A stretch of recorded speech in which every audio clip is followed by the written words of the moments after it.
بسم اللہ الرحمن الرحیم۔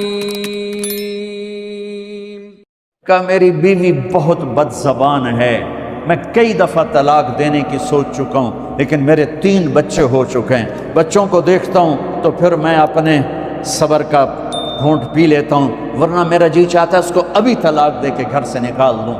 دولت بھی موجود ہے، خوبصورتی بھی موجود ہے، شکل بھی موجود ہے، عزت بھی موجود ہے، سہولت بھی موجود ہے، کیا چیز موجود نہیں؟ ایک خاتون مجھے ملنے آئی، ملانے والے نے مجھ سے کہا کہ اس کا خاوند کھربوں پتی، ارب پتی نہیں، کھرب پتی آدمی ہے، کھرب پتی پاکستان میں 2 4 10 آدمی ہیں۔ اس خاتون نے آ کر میرے سامنے بولنے سے پہلے ہی رونا شروع کر دیا، ورنہ پہلے کوئی عورت یا مرد آ کے دکھڑا سناتا ہے پھر روتا ہے، وہ روئی پہلے اور بات بعد میں۔ کہنے لگی مولانا صاحب مجھے لوگ بڑا خوش قسمت سمجھتے ہیں کہ میں بہت بڑے مالدار کی بیگم ہوں، لیکن میں لعنت بھیجتی ہوں اس کی دولت پر کہ اس کا رویہ ہی میرے ساتھ اچھا نہیں، تو میں ہیرے کے سیٹ کیا کروں، میں سونے چاندی کے سیٹ کیا کروں، میں یہ کروڑوں روپے کی گاڑی کو کیا کروں، جب میرے خاوند کا رویہ ہی میرے ساتھ انسانوں والا نہیں ہے اور اس کے اخلاق اچھے نہیں ہیں۔ میں آگ لگا دوں اس ساری دھن دولت کو، مجھے محبت چاہیے، اخلاق چاہیے، وہ کوئی نہیں اس کے پاس۔ چند دن بعد دوسرا واقعہ سنا، ایک نوجوان بڑا خوبصورت، وہ بھی اسی طرح لیکن اتنا مالدار، کافی مالدار، وہ آ کے میرے پاس بیٹھ کے رونے لگا، مولانا صاحب اب میں کیا کروں، میری زندگی برباد ہو گئی، میرا اتنا عالی شان گھر ہے، اتنی اچھی میری کمائی ہے، آمدنی ہے، لیکن میں کیا کروں؟ یہ اسی کے الفاظ بتانے لگا ہوں۔ میری بیوی کی زبان 20 فٹ لمبی ہے، میں کہا رکھ دی کتنے 20 فٹ چاہتے، میں کہا وچوں 19 فٹ کٹ دے شاید کچھ کم بن جاوے۔ کہ میری بیوی بہت بد زبان ہے، میں کئی دفعہ طلاق دینے کی سوچ چکا ہوں، لیکن میرے 3 بچے ہو چکے ہیں۔ بچوں کو دیکھتا ہوں تو پھر میں اپنے صبر کا گھونٹ پی لیتا ہوں، ورنہ میرا جی چاہتا ہے اس کو ابھی طلاق دے کے گھر سے نکال دوں۔ دولت بھی موجود ہے، خوبصورتی بھی موجود ہے، شکل بھی موجود ہے، عزت بھی موجود ہے، سہولت بھی موجود ہے، کیا چیز موجود نہیں؟ اخلاق موجود نہیں، حسن سلوک موجود نہیں، پیار محبت موجود نہیں۔ اب اپنے گھروں میں اگر خوشی دیکھنا چاہتے ہیں، ہر رشتے کو اگر آپ آباد کرنا چاہتے ہیں تو میرے نبی والی محبت دینا سیکھیں، میرے نبی والی محبت دینا سیکھیں، اپنے بچوں کو بھی، اپنی اولاد کو بھی، اپنے بہن بھائیوں کو، اپنے ماں باپ کو، ساس بہو کو، بہو ساس کو، سسر بہو کو، بہو سسر کو، بھائی بھائی کو، بہن بہن کو، اللہ کے واسطے برداشت کرنا سیکھو۔ مجھے میرے رب کی قسم ساری دنیا کا چین و سکون برداشت میں ہے، صبر میں ہے، صبر میں ہے، صبر میں ہے۔ زبان ایک نوجوان میرے پاس آیا، کہا جی میری بیوی سے لڑائی ہوتی، مجھے کوئی تعویذ دو۔ میں نے کہا بیویوں پہ تعویذ اثر ہی نہیں کرتا۔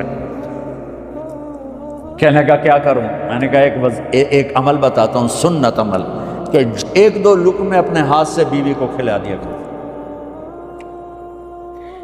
کہنے لگا اس سے کیا ہوگا؟ میں نے کہا تو تم دیکھو گے، پھر میں پوچھوں گا تم سے کیا ہوگا۔ میں نے کہا یہ سنت عمل ہے، اس سے محبت بڑھے گی۔ کوئی 8-10 دن گزرے تو اس کا فون ویسے آ گیا حال احوال پوچھنے میرا، تو مجھے اپنی بات یاد آ گئی۔ میں نے کہا میری بات پہ عمل کیا تھا؟ کہنے لگا نہیں۔ میں نے کہا کیوں؟ کہنے لگا شرم آتی۔ میں نے کہا لڑتے ہوئے شرم نہیں آتی؟ کبھی کوئی کمزور سے بھی لڑتا، عورت تو بیچاری کمزور ہے، چلو یہاں کی عورتیں طاقتور ہیں، سنا ہے کہ بڑی شیرنیاں ہیں اور ان کے خامد سارے بکری یہ شیر ہیں، الٹا ہی کام ہے، یہاں عورتیں شیر ہیں، خامد بکریاں ہیں۔ چلو بھائی تم مہربانی کر کے اپنے خامدوں کو عزت دو، اور ان سے کہتا ہوں اپنی بیویوں کو عزت دو، محبت سے رہو۔ تو میں نے کہا بے وقوف، کبھی کمزور کے ساتھ بھی کوئی لڑتا ہے، اس میں تمہیں شرم نہیں آتی؟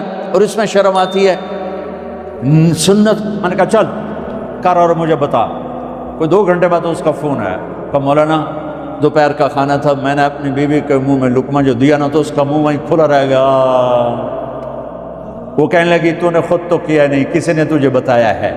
کس نے بتایا؟ تو بتا، تیرے اندر یہ ظرف نہیں ہے، تمہیں یہ سبق کس نے پڑھایا ہے؟ اس نے کہا مجھے یہ سبق مولوی طارق جمیل نے پڑھایا۔ تو کہنے لگا میری بیوی نے ایسے اپنی جھولی اٹھا لی اور کہا مولوی طارق جمیل اللہ اس کے بچوں کو سلامت رکھے جس نے تمہیں انسان بنایا۔ میرے بھائی بہنوں صبر کرنا سیکھو۔ ہماری ایک دھوبن تھی ماسی شریفہ، مر گئی بیچاری، تو وہ آ گئی میری بہن کے پاس، چھوٹا قد، موٹی ڈٹی تو بڑی لڑاکی، پوری شیرنی۔ وہ آ کے کہنے لگی میری بہن کو، میری بہن تو انہوں چنگی طرح جان دی ہے، بی بی ہے میری نوواں بڑیاں لڑدیاں، میں نے کوئی تویز دے ساریاں میری نوکر بن جانا۔ اب میری بہن کو پتہ تھا کہ وہ سارا لڑائی دا تماشا تھا ماسی شریفاں تو شروع ہوندہ، ادو تو ہوندہ ہی کچھ نہیں، بیچاریاں معصوم دیاں چھوٹیاں چھوٹی عمر دیاں۔ تو میری بہن نے ایک تعویذ بنایا اور اس کو یوں رول کر کے نا اس کو کماسی شریفاں ہن جس لے تیری لڑائی ہوئے نا اس تعویذ تو چک مار کے بہ جانے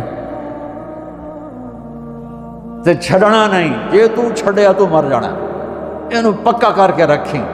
اس نے کیا کیا؟ ماسی شریفوں کو چپ کروایا۔ اب ہمارا دیہاتی ماحول ہے، تعویذوں کی بڑا عقیدت ہے، صحیح تعویذ تو اثر کرتے ہیں لیکن اکثر تو ہیرا پھیری والے بیٹھے ہوئے ہیں سارے ہی، تو اللہ ماشاءاللہ۔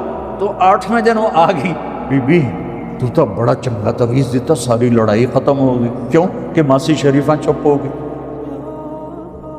تو میں ان ساری مستورات کو یہ تعویذ دے کے جا رہا ہوں، یہ سب لے لو، یہ مرد بھی لے لو، اور جب کوئی جھگڑا ہو اے یہاں رکھ کے چپ کر کے بیٹھ جانا، آپ کی لڑائیاں ختم ہو جائیں۔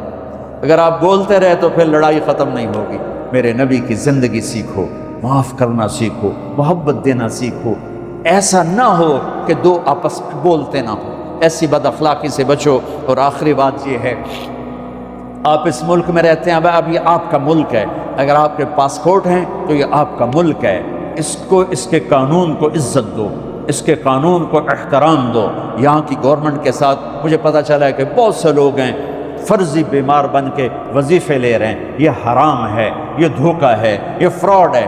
جو حکومت آپ کی اتنی ہمدرد ہو کہ گھر بیٹھے آپ کو وظیفہ پہنچائے، آپ کے بچوں کے وظیفے لگائے، آپ کے وظیفے لگائے، انہی کے ساتھ دھوکہ کرنا ہے، انہی کے ساتھ فراڈ کرنا ہے، اللہ کی قسم یہ آپ اپنے ساتھ فراڈ کر رہے ہیں، یہ آپ اپنی ذات کو دھوکہ دے رہے ہیں، ان کو نہیں دھوکہ دے رہے، آپ اپنے آپ کو دھوکہ دے رہے ہیں۔ ایک سردار جی ریل میں چڑھا، ہنسی جائے، لوگوں نے پوچھا سردار جی بڑے ہنس رہے ہو؟ کہنے لگا ریلوے والوں کے ساتھ آج بڑا فراڈ کیا، چکر کا دے دیا، ریلوے کو چکر دے دیا ہے۔ کہ سردار جی کیا چکر دیا ہے؟ کہنے لگا واپسی کا ٹکٹ بھی لے لیا ہے اور واپس میں نے آنا کوئی نہیں ہے۔ میں کہا سردار جی اپنے آپ نے چکر دیتا ہے تسی تو جتنی 2 نمبری کرنے والے ہیں یہ اپنے آپ کو چکر دینے والے ہیں۔ اللہ کے واسطے اس حکومت کا نہ ٹیکس چراؤ، نہ ایسی 2 نمبری کرو، نہ یہاں کی بچیوں کو دھوکہ دے کر کاغذ بنانے کے لیے شادیاں کرو۔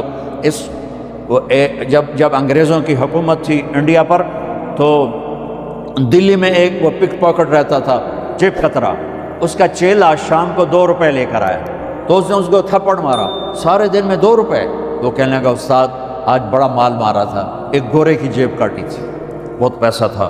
جب میں 4 قدم چلا، سننا ذرا اس زمانے کے چور کا ایمان سننا، کہنے لگا جب میں 4 قدم چلا تو مجھے خیال آیا اگر قیامت کے دن عیسیٰ علیہ السلام نے میرے نبی کو گلہ دے دیا کہ آپ کے امتی نے میرے امتی کی جیب کاٹی تھی تو میرے نبی کو شرمندہ ہونا پڑے گا، تو پھر میں نے کہا میری وجہ سے میرا نبی شرمندہ ہو، میں نے جا کر اس کو واپس کر دیا، اے 2 روپے اپنے دے کپ کے لے آندے۔ تو اس نے اس کو 10 روپے انعام دیا کہ یہ 10 روپے تیرا انعام ہے۔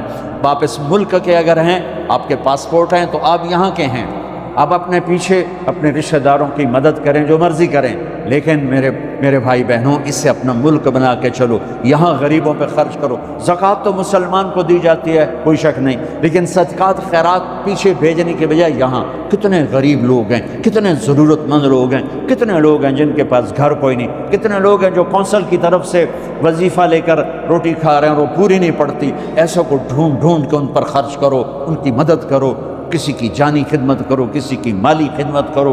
میرے نبی نے فرمایا ہر مسلمان کے لیے ضروری ہے کہ صدقہ دے، ہر مسلمان روزانہ صدقہ دے۔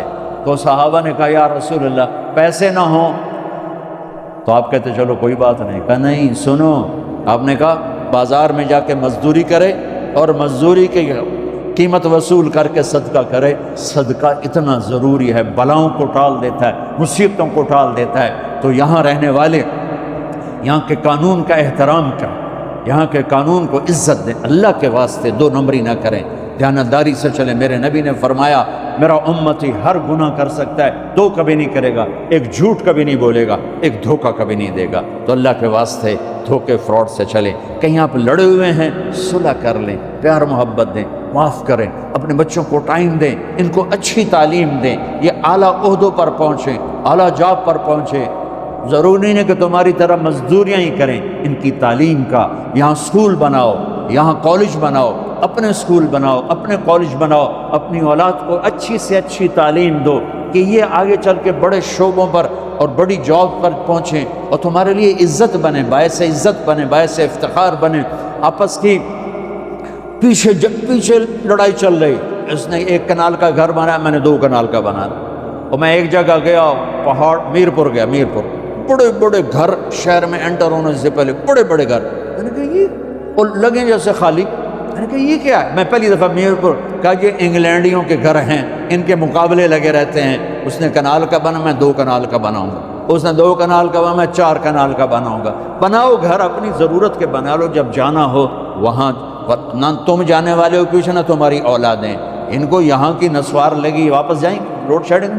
ایک پٹھان بھائی ناراض نہ ہونا، ادھر بہت ہیں پٹھان، تو ایک پٹھان کا خرگوش گم ہو گیا، خرگوش، تو لوگوں نے افسوس کیا خان جی آپ کا خرگوش گم ہو گیا، کہنے لگا خوچا کوئی بات نہیں ہے، ہم نے اس کو نسوار کا عادی بنایا ہوا ہے، جب نشہ ٹوٹے گا ہمارے پاس آئے گا۔ یہ تمہاری نسل اور تم انگلینڈ کی نسوار کھا کھا اب تم پاکستان جاؤ گے، ہندوستان جاؤ گے، بنگلہ دیش جاؤ گے، تم نے یہی رہنا ہے۔ اسے اپنا ملک بنا کے چلو، سنسیئر ہو کے چلو، اس کے قانون کا احترام کر کے چلو۔ یہاں غریبوں پہ صدقہ تو غیر مسلموں کو دو۔